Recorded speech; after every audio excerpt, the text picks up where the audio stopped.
कार्यक्रम के इस भाग के प्रायोजक हैं कृषि एवं किसान कल्याण मंत्रालय, भारत सरकार। हर जोखिम से निकल कर फसल आए, सुरक्षित हो जाए। फसल बीमा से हर किसान अब आत्मनिर्भर हो जाए। संकट के समय प्रधानमंत्री फसल बीमा योजना किसानों के लिए वरदान है। अब सूखा पड़े या बाढ़ आ जाए, कोई डर नहीं। अब ओले पड़े या कीट पतंगे फसल खा जाएं, कोई फिक्र नहीं, क्योंकि हमने लिया है प्रधानमंत्री फसल बीमा। बुआई से फसल कटाई तक हर जोखिम का दावा, न्यूनतम प्रीमियम पर अधिकतम भुगतान का वादा। योजना से हर साल जुड़ रहे हैं 5 करोड़ से ज्यादा किसान। अब आपकी है बारी। नजदीकी कृषि कार्यालय, सहकारी समिति, बैंक शाखा, अधिकृत बीमा कंपनी या जन सेवा केंद्र में स्वेच्छा से करा सकते हैं पंजीकरण। फसल बीमा पोर्टल या फसल बीमा ऐप द्वारा भी कराया जा सकता है पंजीकरण। प्रधानमंत्री फसल बीमा योजना, आपकी फसलों का संपूर्ण सुरक्षा कवच। कृषि एवं किसान कल्याण मंत्रालय, भारत सरकार। विनोद भाई राम राम। प्रीतम भाई अपना भी राम राम। और कार्यक्रम सुनने वाले सारे भाण भाई ने हमारी दोनों की राम राम। विनोद भाई, हाँ प्रीतम भाई, वार क्यों करोगी भाई वार तो तना बेरा है वो जो मौसम चल रहा कटाई का है, और ये तो भाई सोना भी कर रहा है, उसने समेटने की भी वो तैयारी चल रही है। तो भाई कटाई तो कराई नहीं, फिर के लेट क्यों करो है फिर? ना कटाई तो तकरीबन थोड़ी सी रह रही है, हाँ, कई पक्की है और एक किले में रह रही है भाई जी। अरे भाई ख्याल रखें, जैसे ही ना तो उसको कच्ची होनी चाहिए और ना ही वो चढ़े गेहूँ। उस टाइम पे भाई अपनी जो है कटाई कराएंगे गेहूँ की। और जो हमारा कार्यक्रम किसान वाणी है वो थोड़ा सा आगे की तैयारी से शुरू है, जिसमें आज हम बातचीत लेके आए हैं जो मृदा स्वास्थ्य कार्ड है उसके बारे में। और बातचीत जो हमने की वो डॉक्टर विजय कुमार, प्रधान वैज्ञानिक, रीजनल रूरल सेंटर उचाणी, क्षेत्रीय अनुसंधान केंद्र जो उचाणी में है, वहाँ के डॉक्टर हैं। तो क्यों ना भाइयों को ये बातचीत सुनवाएं। बिल्कुल प्रीतम भाई, क्यों देर कर रहे हो, फिर तौड़े से सुनाओ जी।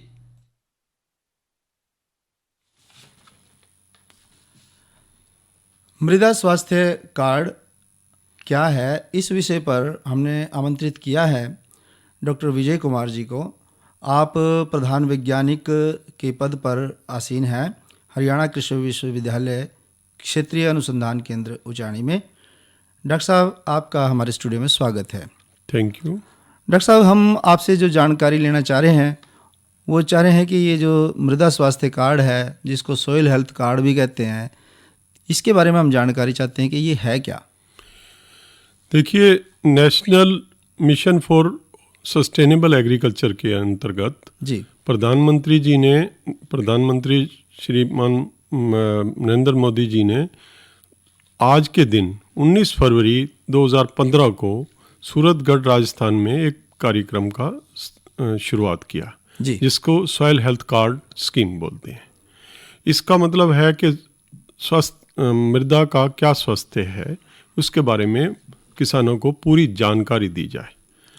तो इसके अंतर्गत हम जो सॉइल के स्वास्थ्य के पैरामीटर, जो 12 पैरामीटर हैं, उसको हम स्टडी करते हैं और विस्तृत जानकारी किसानों तक पहुंचाते हैं।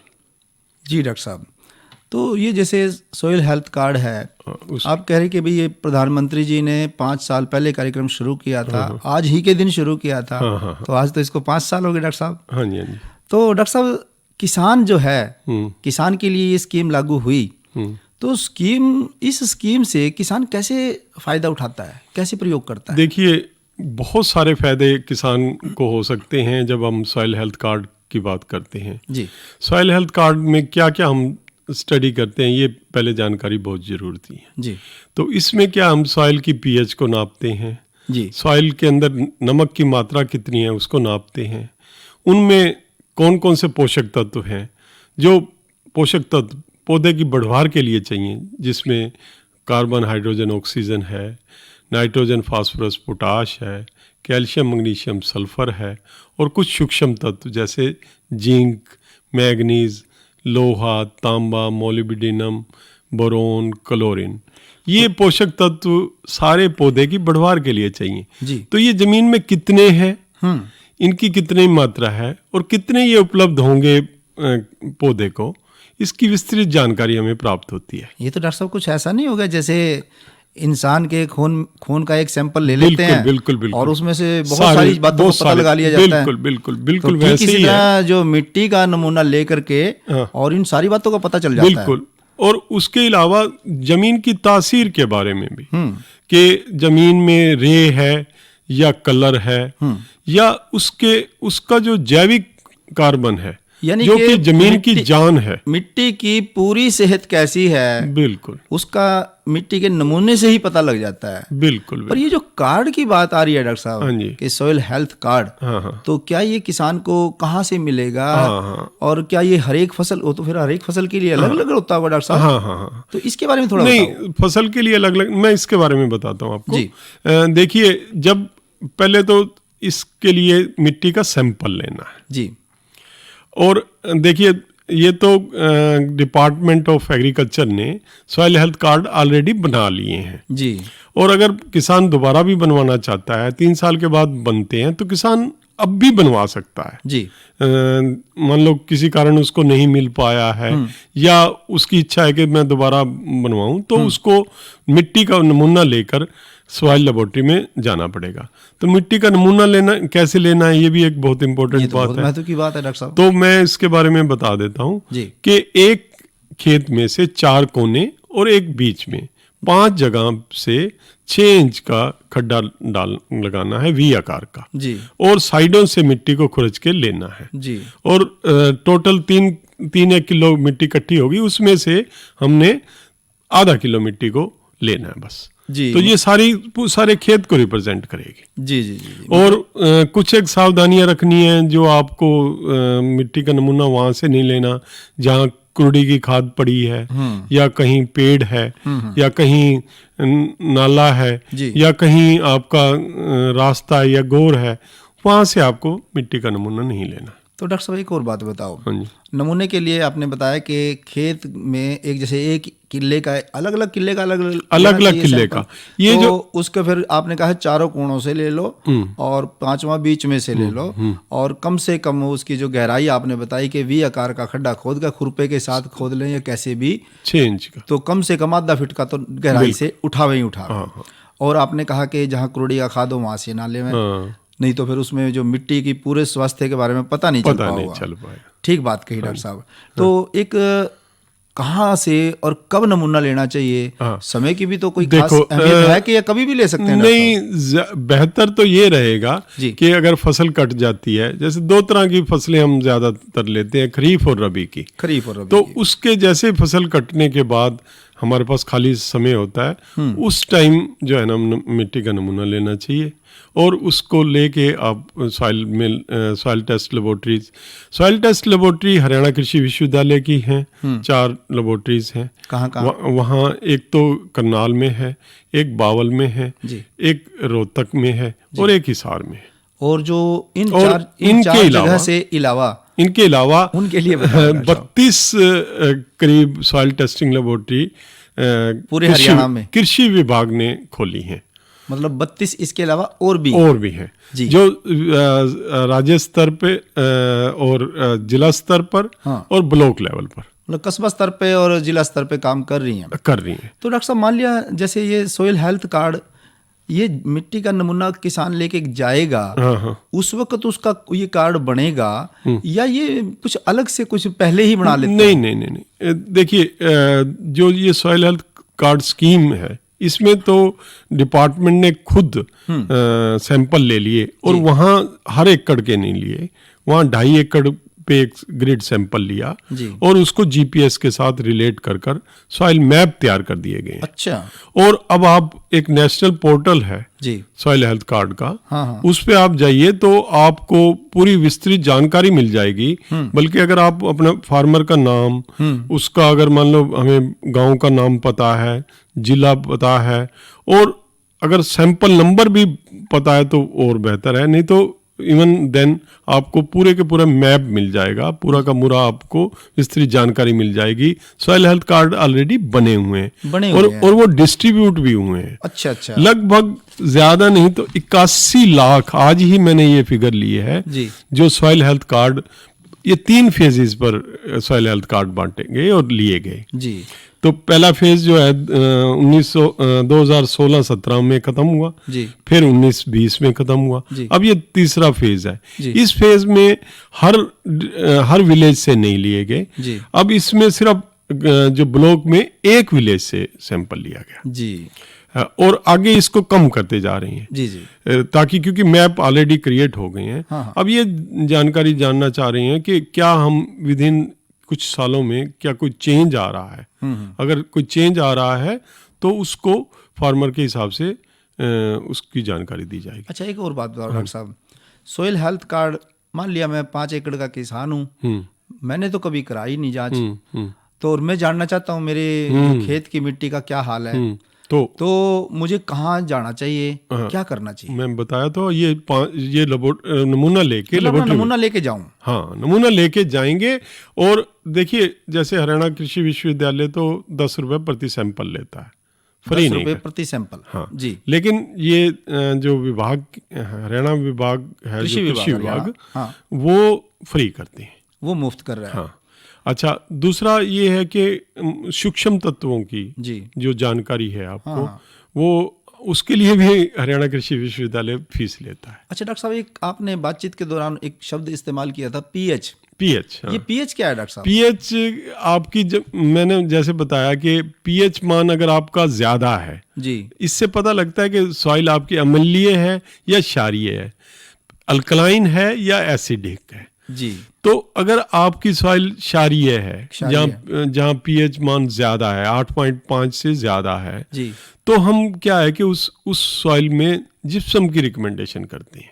यानी कि जो पीएच मान अगर ज्यादा हो, बहुत ज्यादा है, अगर देसी भाषा में हम आपसे समझना चाहें, हाँ। तो क्या उसको हम ये मानेंगे कि वो रेकी जमीन नहीं? देखिए, अब यही समझने की बात है कि अगर आपका पीएच मान ज्यादा है जमीन का, तो जिप्सम प्रयोग होगा। अगर आपका नमक की मात्रा ज्यादा है जी, तो देखने पर क्या है, रेक अब बिल्कुल पता लग जाता है कि ये सफेद पपड़ी जम गई है, और कलर में जो है मटमेले कलर की पपड़ी जमती है जी। तो अगर वहां से आपने सैंपल लिया है तो पीएच मान अगर आपका ज्यादा है तो उसके हिसाब से हम जिप्सम कैलकुलेट करके देंगे जी।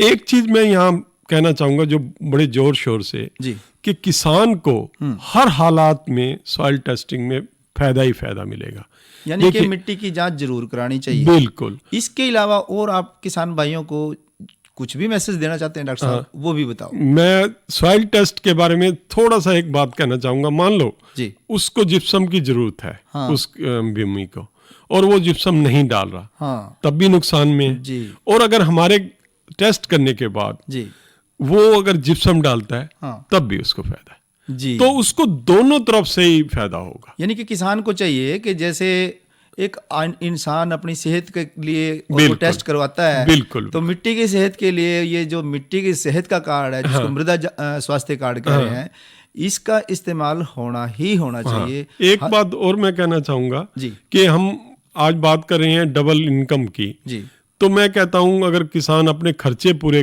कम कर दे, और सॉइल हेल्थ कार्ड बहुत कम करेगी आपके खर्चों को।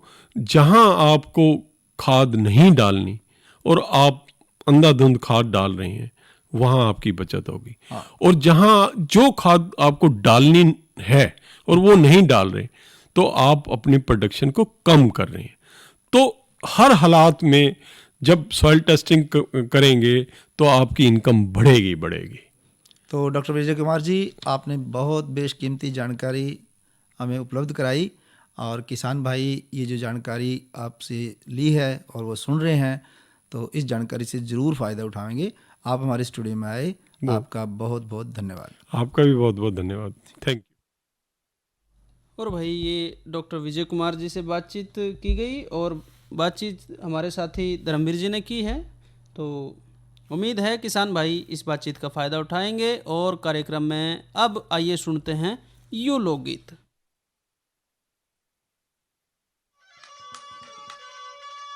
न बोली मैं तेरी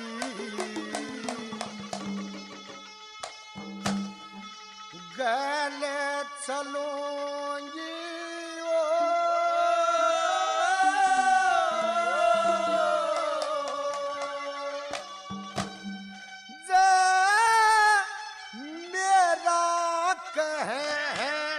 पुकावे मते कहने चलो जी हो मेरा कहने पुकावे मते कहने चलो जी हो मेरा कहने पुकावे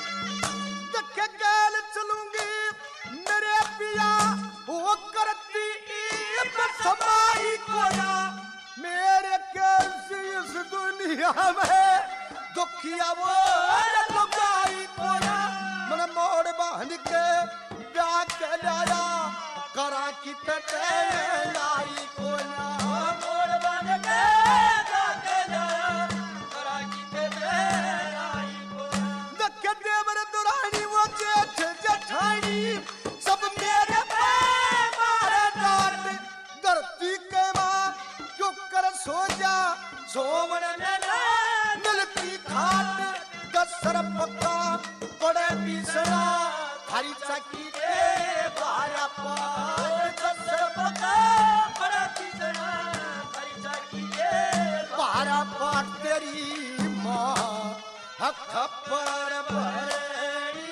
हो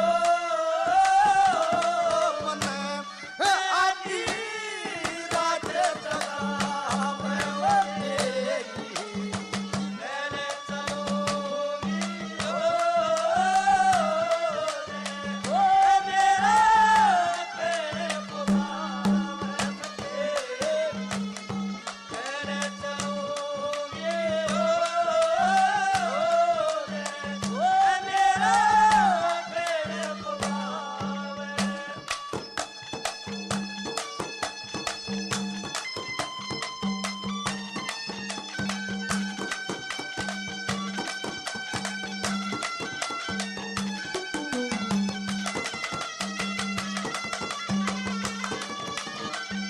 ओ मेरी दुरानी भाई रोजी वो मेरी ही दुरानी भाई रोई ओ हरदम राज तकावे हो बात बात पे मेरे पिया तेरा भाई लगी खावे हो तेरा बापू भी आड़े मन्ने सासू की टेके बुलावे हो तेरा बापू भी आड़े मन्ने सासू की टेके बुलावे हो देखे बकस का कमन पेट मावे जैसा की बदकार हो जे तू क्या है जो गावोते जो कर खालू मारे हो मेरे कर्मा मकड़े धरा था मूर्ख मूड गवार हो मेरे कर्मा में कड़े धरा था मूर्ख मूड गवार हो जिसे न मिल जायो मूड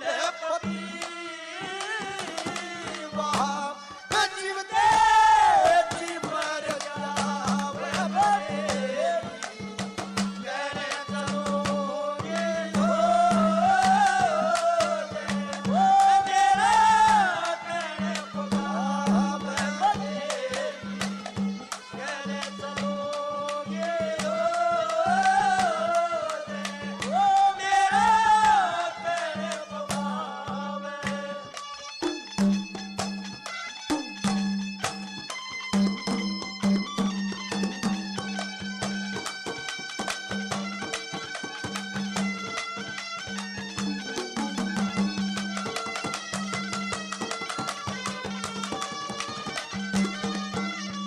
देखे थारे घर में आके सजन थारे घर में आके सजन बहुत घनी दुख पाई हो सारा कुर्बा मारे से मेरी जान मन में आगी हो तेरे भाई ने लाठी मारी चोट कसूती लगी हो तेरे भाई ने लाठी मारी चोट कसूती लगी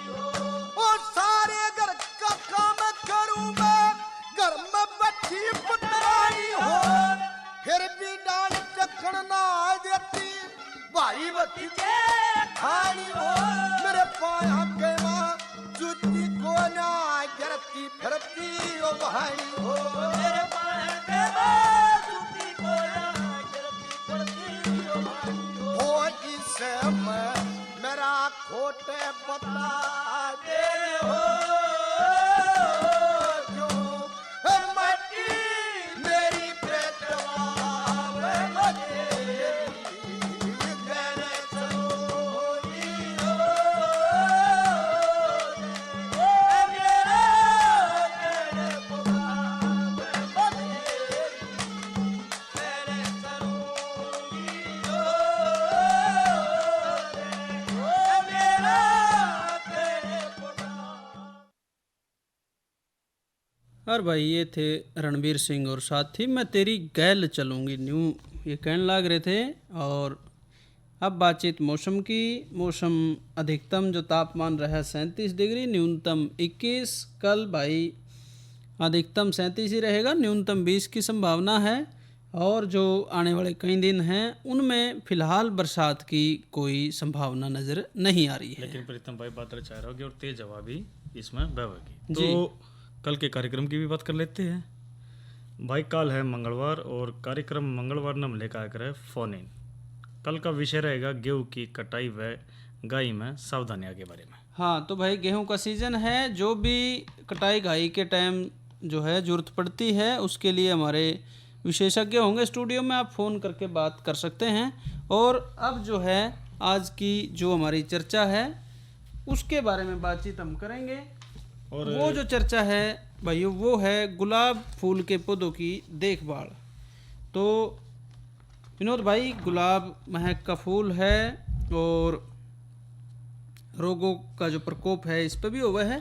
जब इसमें रोग लगे हैं तो फूल अपनी जो आभा है उसकी जो मतलब कशिश है उसने वो खो दे है। बड़ा लाभकारी व्यवसाय हो सके है अगर भाई इसको ठीक से ले लें। फसलों की खेती के साथ साथ अगर फूलों की खेती में भी रुचि वो ले लें तो भाई ऐसा नुकसान ना उठाना पड़े, इसलिए इसमें रोगों के प्रकोप को देखना ज़रूरी है, उनकी देखभाल करना ज़रूरी है। तो प्रीतम भाई देखो, गुलाब की जड़ तक बात है जी। तो गुलाब में जो आसपास जिस तरह जो शहर है उसके पास जो खेत है उसमें जो खेती कर रहे हैं वो बहुत ज़्यादा लाभ कमा रहे हैं। और जब हम हरियाणा की बात करते तो यहाँ पर जो मुख्य जो गुलाब है उसमें गुलदाउदी, कार्नेशन, डहलिया, ग्लेडियोलस और ट्यूलिप, ये इनको ज़्यादा बढ़ावा दे रहे हैं जी। तो इस जब हम इसके रोग की बात करें तो एक तो काला वर्ग धब्बा जी।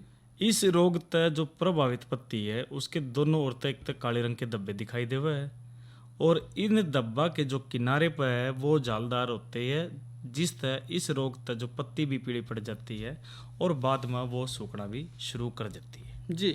और जब इसकी रोकथाम की बात करें तो इसकी रोकथाम के लिए हमने रोग का जो प्रकोप दिखाई देते ही हमने मैनकोजेब 75 WP या फिर कैप्टा फॉल के घोल का 250 ग्राम प्रति 100 लीटर पानी के हिसाब से इसका हमने छिड़काव करना चाहिए। और भाई रोग एक और है टहनी अंगमारी। अक्सर जो है टहनियों के कटे सिरों से शुरू हुए और ऊपरी भाग से नीचे जड़ों का नहीं फैले हैं। रोगग्रस्त जो हमारी टहनियाँ हैं वो भूरे और काले रंग की हो जाए हैं। ठीक वातावरण मिलते ही ये जो रोग है वो शाखाओं से तने में और फिर जड़ों तक पहुँच जाए हैं। अक्सर पौधे ऐसी अवस्था में सूख जाए हैं, मर जाए हैं भाई। अब इसकी रोकथाम खातर एक तो जब सूखा मौसम है टहनियाँ सूख जाएं तो काट छांट करनी है। बिल्कुल ध्यान रखें कि काटा हुआ भाग तिरछी सतह और सूरज की तरफ होना चाहिए ताकि बारिश का पानी और उसकी बूंदें और रोगाणुओं के बीजाणु टहनियों के कटे भाग पे ना ठहर पाएँ, यानी कि सूरज का नहीं होना चाहिए, उसकी तिरछी सतह। दूसरा भाई रोगग्रस्त जो टहनी है उसके हिस्से को कम से कम 5 इंच नीचे से काटना चाहिए। काटने के एकदम बाद कटे भाग पे बोडेक्स पेस्ट आता है उसका लेप लगाएं। बाद में कॉपर ऑक्सीक्लोराइड 0.3% के घोल का छिड़काव भी करें। पौधों से सारी जो सूखी टहनियाँ हैं उन्हें काट के एकत्रित कर लें और जला दें। ये इसके लिए समाधान है टहनी अंगमारी का। और इसी तरह प्रीतम भाई एक सफ़ेद चूर्णी रोग भी है जिसने हम पाउडरी मिल्ड्यू कह दिया करे। और इस रोग की जब हम बात करें तो एक जो सफ़ेद और दूसर धब्बे जो पत्ती होती हमारी उसकी ऊपरी सतह पर बना है उस या पिछाड़ हो जावे और या रुई के समान धब्बे टाइम के साथ साथ जो गहरे रंग के और जो चूर्णित भी हो जावे है और जो ज़्यादा प्रकोप तक ये रोगग्रस्त जो पत्ती सूख कर ये जड़ जाती है। और ये जो रोग है यो तकरीबन शुष्क वातावरण में ज़्यादा होता है। और इसकी रोकथाम की बात करें तो जो सल्फेस यानी 300 ग्राम प्रति 100 लीटर पानी में या फिर कैराथेन 100 मिलीलीटर प्रति 100 लीटर पानी के घोल का जो छिड़काव इसमें हमने करना चाहिए और ज़रूरत के अनुसार इसका छिड़काव करके हमने इसको दोहराना चाहिए जिससे सफ़ेद चूर्णी रोग यो चला जाए। और भाई ऐसे ही धूसर फफूंद है जिसने ग्रे मोल्ड भी कहते हैं, कलियाँ खिलने से पहले ही भूरे रंग की होके इसमें सड़जे हैं। आध खिली जो कलियाँ हैं वो भी शिकार होके इसका मुरझाजे हैं। फूलों पे भूरे गहरे रंग के धब्बे दिखाई पड़े हैं। इन्हीं धब्बों पे भूरे रंग की फफूंद भी दिखने लग जाए हैं। फूल भाई मारे सड़ के नष्ट हो जाए हैं। ज़्यादा नमी में यो ज़्यादा फैले है, ज़्यादा नुकसान पहुँचावे है।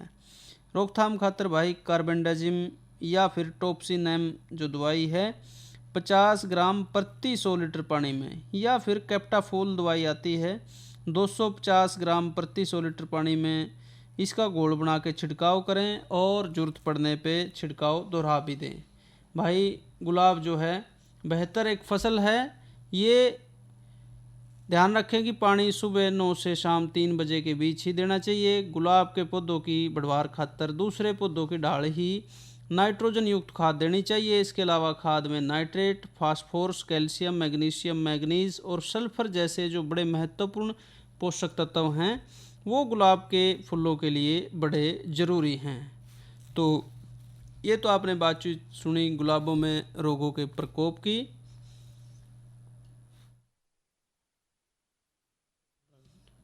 कार्यक्रम के इस भाग के प्रायोजक थे कृषि एवं किसान कल्याण मंत्रालय, भारत सरकार।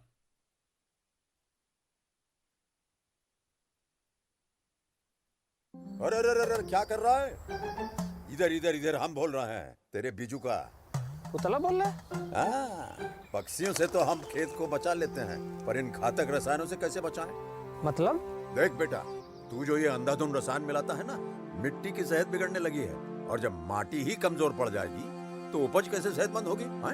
अरे पहले ऐसा नहीं था, पूछना अपने बड़े बुजुर्गों से कैसे फसल लहलहाती थी, शुद्धता झलकती थी। हाँ, माटी भी तंदुरुस्त और लोग भी। अरे अब पहली वाली बात कहाँ? पर अब तो सब यही डाले हैं। सब नहीं, आज भी लाखों जागरूक किसान परंपरागत विधि से फसल उगा रहे हैं। खर्चा कम और उपज की कीमत भी बेहतर पा रहे हैं। सच है?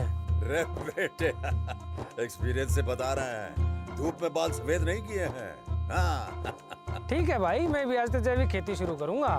माटी से प्रेम की परंपरा है, परंपरागत खेती। विनोद भाई। हाँ प्रीतम भाई। तो कार्यक्रम का समय और बातचीत की इजाज़त नहीं देता, भाइयों से इजाज़त लें जी। और भाइयों गेहूं के सीजन के लिए बहुत बहुत शुभकामनाएं। हमें इजाज़त दो। अच्छा भाइयों, राम राम।